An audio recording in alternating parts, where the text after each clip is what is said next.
Assalamualaikum warahmatullahi wabarakatuh.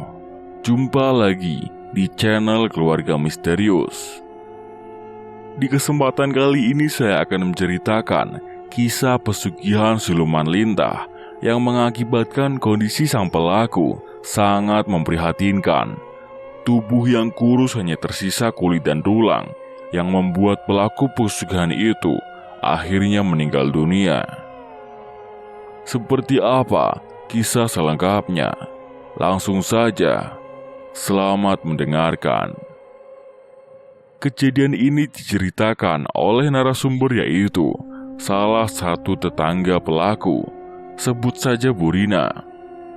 Pelaku pesugihan ini sebut saja Bu Siska. Bu Rina yang melihat perubahan Bu Siska yang begitu drastis, dari keadaan yang sangat memprihatinkan sampai dia menjadi kaya raya, dengan keadaan Bu Siska yang waktu itu serba kekurangan, kondisi suaminya yang sudah sakit-sakitan, dan tubuhnya lumpuh, serta anaknya yang masih berusia 4 tahun, membuat penderitaan Bu Siska semakin menambah. Namun, dalam kurun waktu 2 tahun saja, Bu Siska beralih profesi. Keadaannya kini sudah sangat berkecukupan. Namun, dari perubahan itu, banyak warga yang menaruh curiga terhadapnya. Awal ceritanya, Bu Siska yang kesehariannya bekerja sebagai buruh cuci di setiap rumah yang membutuhkan tenaganya, dengan penghasilan 15.000 setiap kali mencuci dan menyetrika. Dari penghasilan itu, hanya cukup untuk makan setiap harinya. Namun waktu itu, Bu Siska yang sedang menjemur pakaian di rumah tetangganya, dia tak sengaja bertemu dengan salah satu temannya, sebut saja namanya Bu Yuni. Sewaktu Bu Yuni ini menyapa Bu Siska tidak percaya kalau itu Bu Yuni. Sosok wanita yang dengan tampilan yang gemerlap, dengan wajah yang berseri-seri, keluar dari mobil mewahnya. Sampai singkat cerita, selesainya Bu Siska bekerja di rumah tetangganya, Bu Siska diajak sama Bu Yuni untuk sekedar berbincang ataupun melepas rindu karena sudah lama tidak bertemu. Bu Siska yang menceritakan keseharian yang bekerja sebagai buruh cuci itu. Sementara Bu Yuni menceritakan kesuksesannya kepada Bu Siska. Kesuksesan Bu Yuni yang membuat Bu Siska itu bertanya-tanya. Kamu yang dulu biasa saja, hidup sendiri dengan keadaan yang apa adanya seperti saya. Apa yang kamu kerjakan di luar kota, sehingga kamu bisa menjadi orang yang sukses seperti ini? Bu Yuni menceritakan kalau kesuksesannya yang didapat itu bukan semata-mata karena usaha suaminya, tapi semua itu karena keinginannya. Dia yang sudah tidak sanggup lagi hidup dalam kemiskinan, dan dia pun yang memilih jalan pintas, yang dalam sesaat bisa menjadi orang kaya. Waktu itu Bu Yuni menjelaskan kalau ada satu tempat yang dinamakan Rawa. Dari cerita Bu Yuni yang sangat menggiurkan, yang membuat Bu Siska akhirnya terpengaruh dengan omongan Bu Yuni, karena kesuksesannya yang bisa dicari secara instan. Singkat cerita, Bu Siska ditemani sama Bu Yuni ke salah satu tempat yang dimaksudkan tadi. Di tempat itu, Bu Yuni bertemu dengan salah satu kuncen, dan Bu Siska pun menjelaskan keinginan dan tekad bulatnya untuk mendapatkan kekayaan secara instan.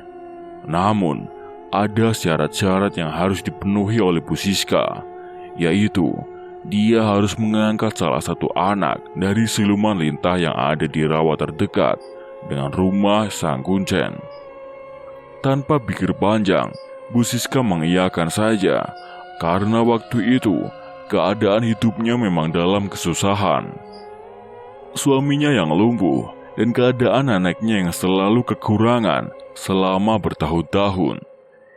Jadi tak ada salahnya dia mengikuti apa saja syarat yang bisa diberikan oleh sang kuncen, asal apa yang diinginkannya dan diharapkannya itu bisa terkabul, dan menjadi orang yang sukses tanpa harus susah payah bekerja. Karena itulah yang membuat Bu Siska tanpa pikir panjang langsung mengiyakan syarat tersebut tanpa memikirkan dampaknya. Dan syarat yang kedua, Bu Siska harus menumbalkan salah satu keluarganya sebagai persembahan untuk siluman lintah itu. Karena siluman itu yang akan memberikan kekayaan untuk dirinya. Dan yang paling utama, tumbal itu harus dari keluarganya atau orang terdekatnya. Entah itu anaknya ataupun orang tuanya. Bu Siska yang sudah terhasut oleh rayuan setan, dia menjadi manusia yang tinggi akan angan-angan. Setan itu sudah mendorong Bu Siska takut akan kemiskinan, kemudian menghasutnya untuk dapat kaya dengan jalan yang haram. Setelah kedua syarat itu disepakati antara Bu Siska dengan sang kuncen, Bu Siska mulai melakukan ritual. Syarat yang ketiga, setelah selesai melakukan ritual, Bu Siska ini harus bisa menyempatkan dirinya di setiap Selasa Kliwon untuk datang ke suatu tempat yang dimana tempat itu harus ada airnya. Entah itu pematang sawah, kolam, ataupun sungai. Di mana saja tidak masalah. Dan syarat tersebut itu harus dipenuhi sebagai syarat-syarat terakhir. Di setiap Selasa Kliwon itulah Bu Siska harus menyusui bayi atau anak yang sudah diangkatnya yang berupa siluman lintah. Setelah semua syarat itu dipenuhi dan Bu Siska tidak boleh melanggar pantangannya, dalam selang waktu kurang 2 bulan, Bu Siska yang diberi modal oleh Bu Yuni untuk berdagang, yang tadinya sebagai buruh cuci, sekarang beralih profesi sebagai pedagang ikan di pasar. Usahanya dalam 2 minggu laris, sampai singkat cerita, setelah 2 bulan berdagang, dia mampu meraih keuntungan yang luar biasa. Sampai Bu Siska mampu memasok ikan dari satu pasar ke pasar yang lainnya, sehingga keuntungan yang didapatnya kian menambah dan membuat Bu Siska dalam kurun waktu setengah tahun saja sudah menjadi orang sukses di desanya. Ritual yang tak pernah ditinggalkan, dan dalam waktu setengah tahun itu orang tuanya meninggal dunia secara tiba-tiba, membuat Bu Siska digosipkan oleh tetangganya kalau dirinya itu benar-benar sudah bersekutu dengan iblis. Karena secara logika, kekayaan yang dimilikinya itu tidak wajar. Bagaimana mungkin pedagang ikan yang tadinya tidak bisa apa-apa, yang hanya berjualan sebagai pedagang ikan yang baru, bisa sukses dalam kurun waktu setengah tahun saja, sampai mampu merenovasi rumahnya menjadi rumah yang besar dan mampu membuat kolam ikan sendiri yang akan dijual belikan di berbagai pasar, sampai Bu Siska mencari karyawan untuk mengurus kolam-kolamnya. Ini yang membuat warga sekitar mulai curiga, termasuk Bu Rina yang sebagai narasumber. Mereka mulai beranggapan kalau Bu Siska melakukan pesugihan. Setelah apa yang diinginkan oleh Bu Siska semuanya tercapai, dari rumah mewah dengan fasilitas yang serba ada, sampai puluhan kolam yang khusus digunakan untuk menyiapkan pasukan ikan ke berbagai pasar. Kesuksesan itu semakin bertambah. Mobil mewahnya pun sampai berjejer rapi di depan rumahnya.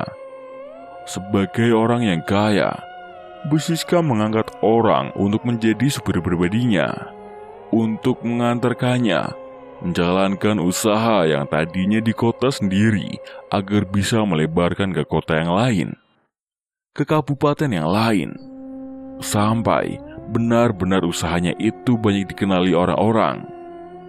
Sementara suaminya yang keadaannya lumpuh itu, setelah keadaan Bu Siska yang sudah menjadi orang kaya, suaminya dirawat di salah satu rumah sakit sampai keadaannya membaik, bisa duduk di kursi roda walaupun tidak sepenuhnya normal seperti sebelumnya.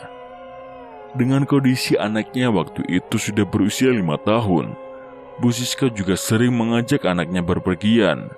Keadaan suaminya yang sudah lumpuh kurang lebihnya 7 tahun itu Bu Siska mempunyai keinginan untuk berhubungan dengan laki-laki lain.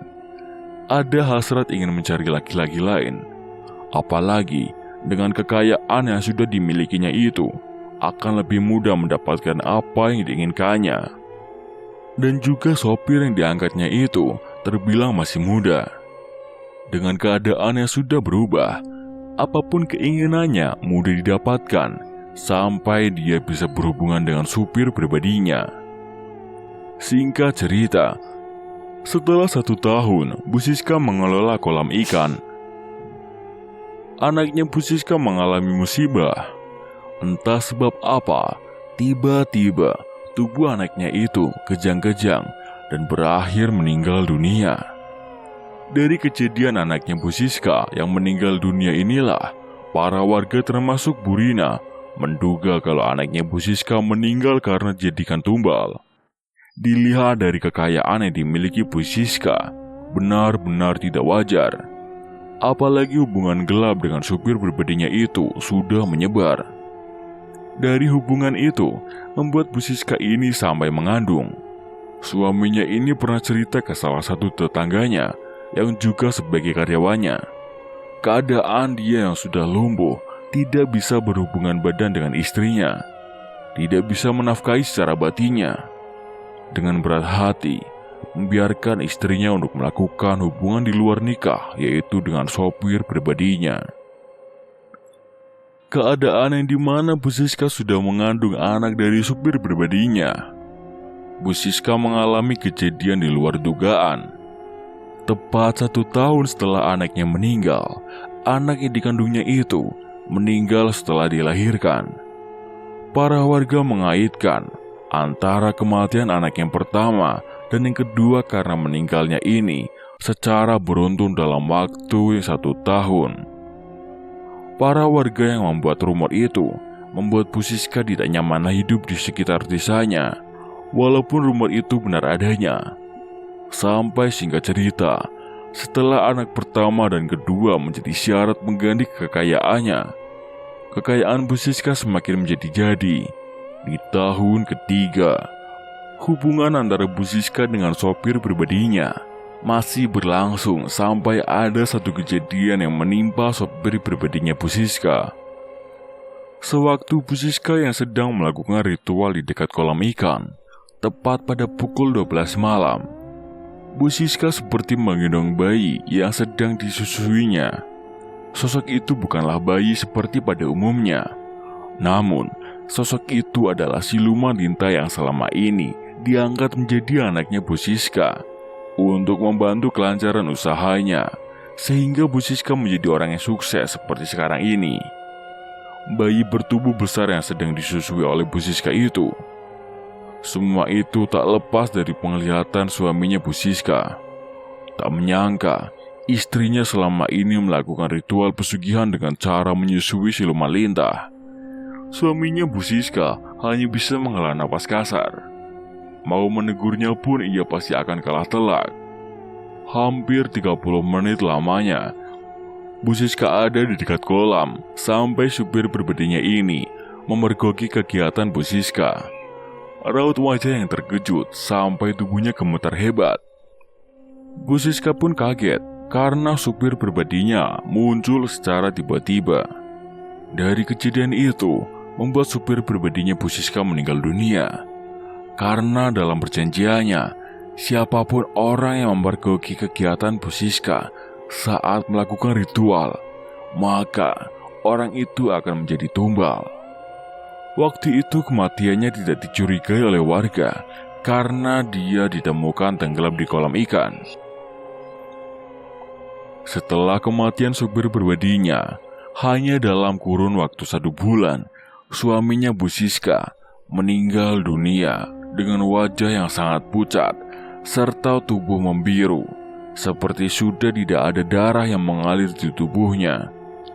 Herannya, Bu Siska sama sekali tak merasa kehilangan. Justru dia sibuk mencari supir baru untuk mengantarkan dirinya berpergian dan menjadi target tumbal selanjutnya. Bu Siska yang ingin mencari sopir pengganti, tapi ia tak kunjung mendapatkannya. Mungkin karena rumornya yang sudah beredar sampai ke desa-desa sebelah kalau Bu Siska ini pelaku pesugihan. Sampai hampir 1 tahun lamanya, Bu Siska tidak mendapatkan sopir pribadi. Dan semua anggota keluarganya sudah meninggal akibat dijadikan tumbal siluman lintah. Keadaan inilah yang membuat Bu Siska mengalami kejadian yang sangat mengenaskan. Karena setiap bulannya, dia harus menyusui siluman lintah. Dengan keadaan seperti itu, tanpa adanya orang yang ditumbalkan sebagai pengganti kekayaannya. Selama menyusui siluman lintah, usahanya Bu Siska masih terus berkembang. Namun, yang diminum itu bukanlah air susunya, akan tetapi darah dari dalam tubuhnya Bu Siska yang dihisap setiap Selasa Kliwon. Dari bulan ke bulan, tubuhnya semakin kurus karena Bu Siska tak kunjung mendapatkan orang yang ingin berhubungan dengannya ataupun orang yang ingin didekatnya. Sementara para karyawan ini satu persatu mulai mengundurkan diri, maka tubuhnya Bu Siska yang menjadi santapan siluman lintah itu. Bu Rina yang sebagai tetangganya tak tega melihat kondisi Bu Siska yang semakin sehari semakin kurus. Dia mencoba membawa Bu Siska ke rumah sakit untuk diperiksa, tapi tidak ada hasil yang menunjukkan kalau Bu Siska ini sakit. Dari rumah sakit satu ke rumah sakit yang lainnya, mereka mengatakan hal yang sama, kalau Bu Siska ini tidak mengidap penyakit apapun. Namun, kondisi dari bulan ke bulan semakin memburuk, sampai tubuhnya itu semakin mengering. Semuanya itu dikarenakan siluman lintah yang menyusu oleh Bu Rizka. Sampai akhirnya Bu Rina ini dan beberapa tetangga yang lain, yang alhamdulillahnya masih ada rasa belas kasih kepada Bu Siska, mereka mendatangkan salah satu praktisi ataupun kiai yang terkenal di desanya. Mereka menanyakan apa sebab musababnya sampai tubuhnya Bu Siska ini semakin hari semakin kurus dan mengering. Bu Siska yang keadaannya sangat mengenaskan, tubuh yang semakin mengering hanya tinggal tulang dan kulit saja yang sangat tipis. Semua tulang-tulangnya itu kelihatan dari bagian tangan, kakinya, sampai wajahnya. Benar-benar sudah seperti tengkorak yang hidup. Praktisi itu mencoba mediasi, mencari tahu apa yang sebenarnya terjadi. Sampai akhirnya terungkap kalau yang dialami oleh Bu Siska ini adalah timbal balik dari kekayaan yang disebabkan oleh sesembahannya yang berupa siluman lintah. Dengan cara mengangkat anak yang harus diritualkan lewat cara menyusui setiap Selasa Kliwon. Semenjak semua anggota keluarganya ini meninggal dan Bu Siska tidak mendapatkan orang yang mau dekat dengannya, sehingga siluman lintah itu tidak mendapatkan tumbal, yang pada akhirnya tubuh dari Bu Siska lah yang menjadi penggantinya. Di setiap Selasa Kliwon, siluman itu akan menggerogoti tubuh Bu Siska yang sebagai pelaku. Dan itu terjadi hampir 1 tahun lamanya. Bu Siska yang mengalami kondisi yang sangat mengenaskan itu sampai seperti tengkorak hidup. Praktisi itu menjelaskan ke orang-orang sekitar yang menyaksikan proses mendoakan Bu Siska agar dia terlepas dari jeratan siluman lintah dan memudahkan dia dalam sakaratul mautnya. Dibantu oleh beberapa warga yang bersama-sama mendoakan Bu Siska yang sudah tidak bisa apa-apa, hanya bisa berbaring di atas ranjang dengan kedua mata yang melotot serta mulut yang menganga. Sampai 3 jam lamanya, para tetangga dan juga praktisi membacakan doa, mulai dari surat Yasin, surat Ar-Rod, surat Al-Baqarah, dan kalimat La ilaha illallah, sampai tubuhnya Bu Siska yang menegang lama-lama mengendur dan menghela napas panjang, yang akhirnya itu bertanda sebagai meninggal dunia. Dari kejadian Bu Siska yang pernah memuja siluman lintah itu lewat ritual di setiap Selasa Kliwon yang selalu menyusui siluman, inilah akibat yang harus diterimanya. Semua anggota keluarganya dijadikan tumbal. Bahkan pelaku pesugihan itu pun meninggal akibat jadi tumbal sesembahannya sendiri. Rumah dan juga kolam ikan milik Bu Siska sudah tidak ada yang mengurusnya. Para warga sekitar sudah mendapatkan fakta yang sebenarnya pun enggan untuk mengambah rumah milik Bu Siska. Dari kisah ini, semoga kita bisa ambil hikmahnya dan pelajarannya bahwa segala sesuatu, apapun yang bersangkutan dengan iblis, pasti akan ada timbal baliknya. Memilih jalan pintas untuk bisa kaya, itu bukan pilihan yang tepat. Itu hanya kenikmatan sesaat yang membuat kita sesat. Selesai cerita seram yang berjudul Pemuja Siluman Lintah. Sampai jumpa di cerita-cerita seram yang lainnya, tentu saja di channel Keluarga Misterius. Sampai jumpa. Wassalamualaikum warahmatullahi wabarakatuh.